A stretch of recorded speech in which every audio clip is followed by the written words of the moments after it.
자, 병원 재무 관리에 이번에는 병원 회계 순환 과정에 대해서 일단은 우리는 알아보도록 하겠습니다.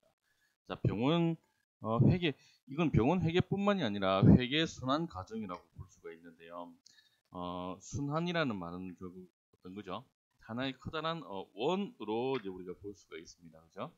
원으로 볼 수 있다는 것은 전체적으로 서로가 서로한테 유기적으로 우리가 그 영향을 주면서 할 수가 있다. 네, 그런 내용들을 우리가 이번 장에서 알아볼 수가 있을 것입니다. 한번 알아보도록 해볼게요. 자, 병원 회계 순환 과정. 자, 보시면 병원 회계 순환 과정은 이게 답니다. 끝. 자, 결론이 뭐냐? 우리가 지금 계속 얘기하고 있는 부분이 뭡니까? 재무제표. 자, 재무제표를 작성하는 게 결론입니다. 이 재무제표를 만드는 데 대해서 한 정기, 단기에 대한 부분들이 기간이 있는데 결국에는 우리 재무제표를 만들어야 되는 부분들이 있다. 자, 그렇다면 이 재무제표는 몇 가지로 구성이 되어 있느냐? 우리는 계속 얘기를 했습니다. 그죠? 재무제표는 몇 가지로 구성되어 있죠. 그죠? 제일 처음에 재무상태표가 있었다. 그 다음에 손익계산서가 있었다. 그리고 우리 현금 흐름표가 있었습니다. 그죠? 자, 이게 필수적인 부분들이고, 그리고 자본 변동표도 같이 볼 수가 있습니다. 자본 변동표, 자본 변동표.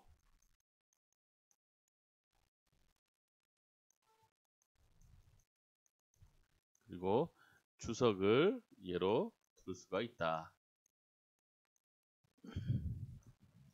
자, 그래서 재무제표 이렇게 하면 재무상태표, 손익계산서, 현금 흐름표, 자본 변동표, 주석. 자, 요렇게 5가지를 만드는 일련의 과정이 무엇이냐.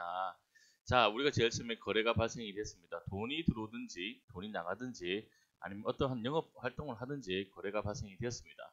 그러면 저는 돈이 들어왔다면 분계를 해야 되겠죠. 자, 어디에 현금 계정이 얼마, 뭐 어디에 외상매입금이 얼마라고 그걸 나누는 것을 분계라고 합니다. 자, 분계는 분계장에다 기입을 하죠. 자, 그러면 분계장에다가 요게 전기를 합니다. 그럼 총 계정 원장에다가 이렇게 총합을 해요. 자, 이 총 계정 원장에다 총합을 하면 시산표를 통해서 결산 수정 분계를 통해서 그리고 수정 시산표를 통해서 장부 마감을 하고 그리고 결국에는 이렇게 재무제표가 만들어진다라는 내용들인데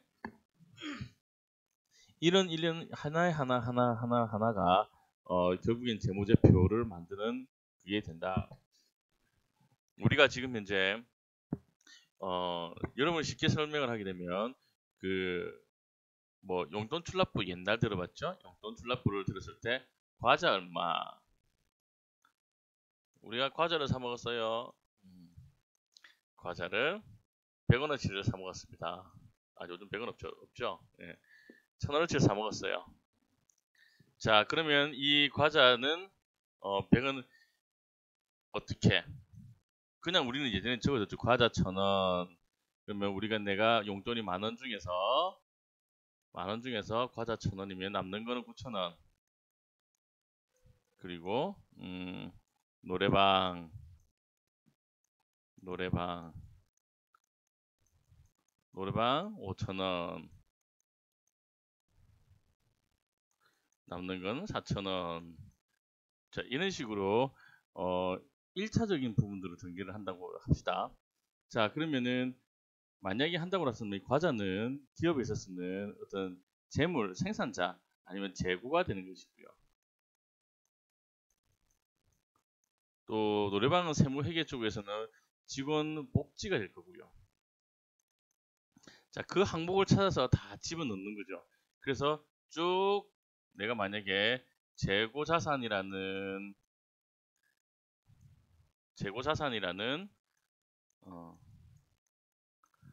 이제 그 분계장을 보게 되면 과자가 있고요. 언제 들어온 과자, 그 다음에 사탕도 있고요. 초콜릿도 있을 거고요. 그러면 언제 매달 며칠 뭐 이렇게 해서 금액 얼마. 그러면 재고자산을 하게 되면 내 재고자산이 총 얼마다 라는 것을 나타내는 것이 여러분들이 하나하나 하는 거래 발생될 때마다 해줘야 되는 분배장이 될 겁니다. 근데 이제 이런 그 재무제표를 전체적으로 보는 그는 병원 내에서는 여러분들이 조금 어려울 수는 있어요. 그래서 이런 개념이다. 여러분들이 만약에 뭐 현금 전표라든지 그런 것들을 영수증 첨부라든지 그런 걸 했을 때 그게 왜 중요한가? 그 하나 이 보시면 이 하나 항목이 바로 전체의 재고나 어떤 부분들 분괴를 할 수 있는 어떤 요소들을 차지하고 있고 이 요소들이 정산을 통해서 장부 마감을 하고 재무제표를 완성을 하는 겁니다. 이런 과정이 여러분들이 하나하나의 과정들이 얼마나 중요하다. 자, 회계상의 거래다. 자, 회계상의 거래라는 것은 지금 병원이 경영활동을 수행하는 과정에서 재무제표 요소인 자산, 부채, 자본, 수익, 비용, 자산, 부채, 자본, 이건 재무상태표에 대한 내용, 수익, 비용에 대한 부분들은 손익계산서에 대한 내용, 그죠? 자, 이런 것들을 거래라고 한다. 일상생활에서 거래라고 부르더라도 재무제표의 구성 요소에 변화를 가져오지 않는다면 회계상에서 거래로 취급하지 않는다는 겁니다. 결국에는 뭐냐면 현금 재화가 이동을 하는 근거에 대한 부분들이 있어야지 회계적에서는 거래라고 얘기를 합니다. 회계 거래 기록에 있어서는 아까 좀 덧붙이자면 회계 거래는 현금이 있어야 됩니다. 그래서 무형자산에 대한 부분들은 조금 다를 수가 있어요. 그러니까 서비스의 가치를 논한다든지 그래서 지금 현재 그 부분들을 가치를 논할 수 있는 것은 어떤 거다? 상표권이나 그 다음에 지적재산권에 대한 부분들이 금액으로 나와 있을 때 이 부분들이 바로 회계적으로 가치를 받는 건지 어떠한 A라는 사람이 서비스 정도가 아주 훌륭하다 라는 것은 이 회계하고는 아무 관계가 없다. 자, 그러면 이 A라는 친구가 서비스가 높다라는 서비스의 정도가 높다라는 것은 어디에 반영이 되느냐? 회계에는 반영되지 않지만 우리 인사고과에는 반영이 된다.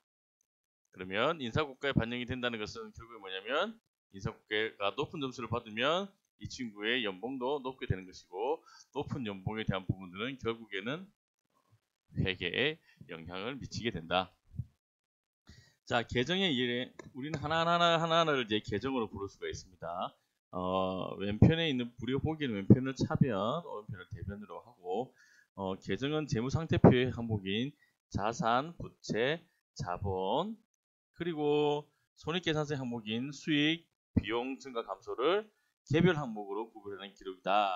자, 어떤 게냐?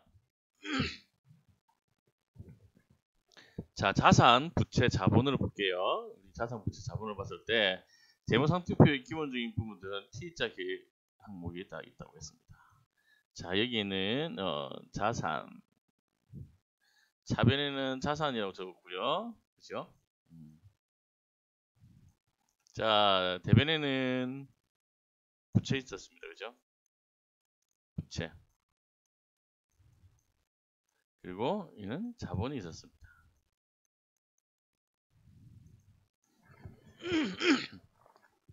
자, 그러면 대차평균의 원리라고 해서 이 차변과 대변이 항상 같아야 돼요. 재무 그 상태표를 보게 되면. 자, 그런데 이 계정에서 보면 법칙이 있습니다. 어떤 법칙이 있느냐? 자, 이거는 그 재무 상태표를 봤을 때 자산이 차변에 있고 부채가 대변에 있습니다. 그죠? 대변에 있습니다. 그죠? 자, 이 말이 무슨 말이냐면 자산이 플러스 항목일 때는 이쪽에, 자산이 마이너스 항목일 때는 이쪽에, 부채가 플러스 항목일 때는 대변에, 자본이 플러스 항목일 때는 대변에. 그러니까 자산이 증가할 때는 원래 자산이라고 되어 있는 이 부분들에 자산의 증가 부분을 주고, 그리고 자산이 감소할 때는 자산의 반대편, 이제 원래 자산으로 되어 있는 이 반대편의 대변에다가 마이너스로 두고, 부채가 증가한다.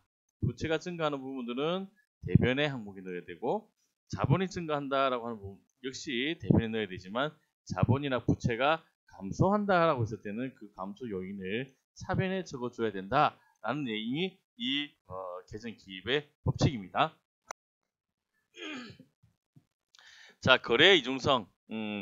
회계상의 거래를 계정 항목에 기록하게 되면 반드시 제공하는 항목과 제공받는 항목과 제공하는 항목이 나타나는데 그걸 이중성이라고 한다. 그건 당연한 얘기입니다. 아까 얘기한 것처럼 항상 우리가 현금이 들어옵니다. 현금 계정에 자, 은행으로부터서 돈을 받았어요. 돈을 빌립니다. 그럼 현금 계정에는 현금이 증가하는 거죠. 그죠? 현금이 받았어요. 근데 부채 계정에 뭐 차입금 계정에는 이거 아니죠? 차입금 계정에는 여기에 부채가 증가하는 것. 현금 이제 자산으로 보고 현금 자산이 들어옴으로 인해서 이 자산이 증가하는 겁니다. 그렇죠? 현금에 대해서 우리 자산이 증가했습니다. 차입 항목에 대해서는 부채가 증가합니다. 자, 결국은 무슨 말이냐면 부채가 증가합니다. 자, 부채 10원을 빌렸습니다. 자, 우리가 부채 10원을 가지고 있습니다. 이 부채 10원이 그러면 결국이 어디에 드느냐? 현금 항목에, 현금 자산 항목에 10원이 있습니다. 부채 10원이 어디로 갔느냐? 여기로 갔구나를 우리가 알 수가 있는데 우리가 항상 이중적으로 나타낸다. 대차 평균의 원리를 보면 거래 양면을 계정에 기록해 보면 아까 제일 처음 말씀드린 것처럼 차변과 대변이 금액이 동일하게 나타나는 것을 대차 평균의 원리라고 한다. 복식부기는 거래 이중성을 가지고 항상 경제적 거래를 기록하기 위해서 차변과 대변의 동일한 금액을 기록하는 것을 복식부기라고 합니다. 자, 이것처럼 하나가 복식부기 되는 거죠. 단식부기, 거래의 이중성을 기록하지 않고 현금의 입금이나 지출을 단순하게 한 번만 하는 것. 자, 우리 가계부 아까 말씀드린 거죠. 과자 얼마, 뭐 초콜릿 얼마, 사탕 얼마, 쭉쭉쭉쭉 그냥 이런 부분만 적는 것을 우리는 단식부기라고 한다. 자, 거래 판료소. 자, 이 부분들 역시 아까 말씀드렸던 그게 다예요. 자, 재무상대표의 자산, 부채, 자본, 손익계산서에 없죠? 비용, 수익. 자, 이거는 손익계산서, 이거는 재무상태표를 나타내는 게 이게 다면 이 내용들이 바로 이거예요. 그죠?